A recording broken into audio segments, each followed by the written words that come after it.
اهلا بكم في قناة اتعلم مزيكا، ومعاكم محمد راضي. النهاردة انا جايب لكم برنامج اسمه الريال جيتار، هنتعرف عليه مع بعضينا. وطبعا الرابط بتاع البرنامج انا سايبه لكم اسفل الفيديو. بس قبل ما نخش في الموضوع ياريت تفعل زر الجرس وتعمل اشتراك للقناة عشان يوصلك كل جديد. يلا بينا يلا بينا. اول حاجة كده هنخش نجيب البرنامج من هنا اهو. ده شكل البرنامج بتاعنا.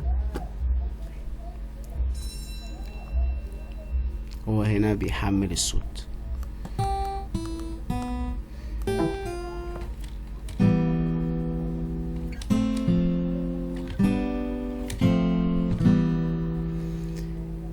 ده صوت كويس جدا لما تعوز تعمل كورد يدوي، يعني مثلا طب احنا لو عايزينه يلعب كورد، يعني هو اللي يبقى لعب الكورد، اشكال كوردات. لو دخلنا هنا كده وضغطنا مثلا على كده على السي،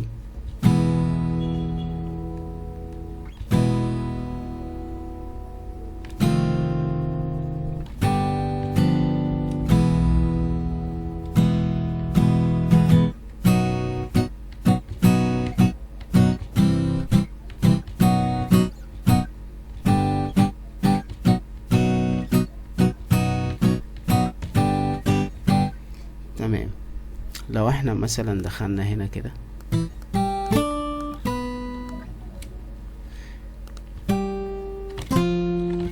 ده الهارموني، ده الهارموني. طيب لو احنا مثلا برضو دخلنا كده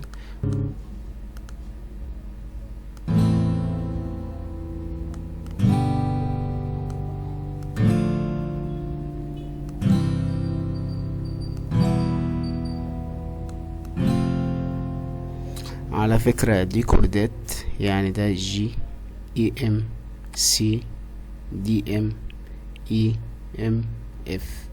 كل كورد من دول يعني ممكن تعمل بيه اغنية، يعني الكوردات دول 6 كوردات ممكن تستخدمهم في ان انت تعمل اغنية. وطبعا انت بتغير المقام من هنا مثلا يعني لهنا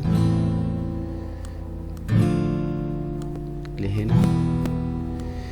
ده البرنامج سهل وبسيط، انا حبيت ان انا اشاركه معاكم، وانا سايب لكم الرابط في اسفل الفيديو. يا ريت ما كنتش طولت عليكم، وانا اديتكم نبذه بسيطه عن البرنامج، ويا ريت تحملوه وتجربوه.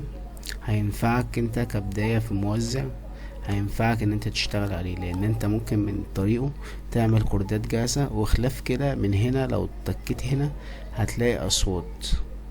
انت ممكن هنا مثلا لو غيرنا الصوت هيبقى صوت جيتار، بس برضو بصوت مختلف شوية كده مثلا.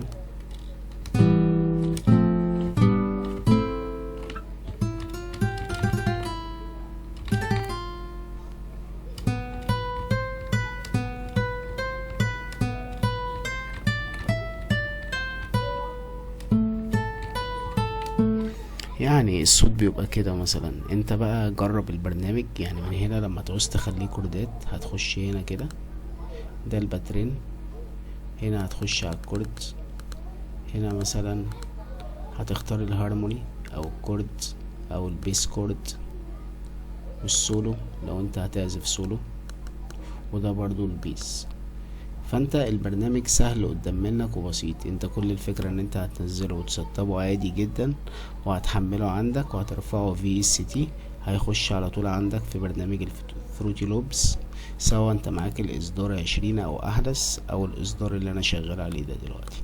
استودعكم الله، ويا ريت ما كنتش ان انا طولت عليكم. السلام عليكم.